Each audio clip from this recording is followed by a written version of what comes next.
নমস্কার বন্ধুরা, নির্বাচন কমিশনের তরফ থেকে প্রথম দফায় যে লোকসভা নির্বাচন হবে তাতে 3টি কেন্দ্র কোচবিহার, আলিপুরদুয়ার এবং জলপাইগুড়িতে বিধানসভা কেন্দ্রিক কতগুলো করে পোলিং স্টেশন আছে এবং তাতে মেল, ফিমেল এবং থার্ড জেন্ডার ভোটার, মোট ভোটার কত তার একটি লিস্ট দেওয়া হয়েছে।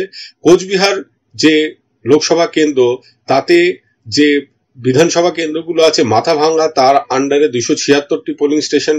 কোচবিহার উত্তর তাতে 307টি পোলিং স্টেশন, কোচবিহার দক্ষিণ 258টি, শীতলকুচি 310টি, সিতাই 300টি, দিনহাটা 318টি, বাড়িতে 274টি।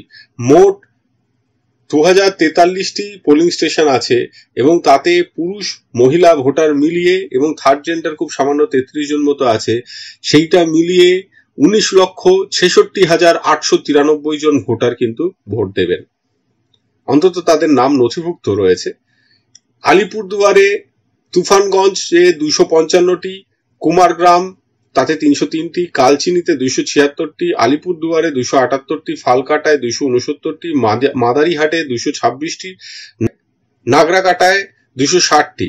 মোট 1867টি পোলিং স্টেশন রয়েছে এবং মোট ভোটার 17,73,252 জন।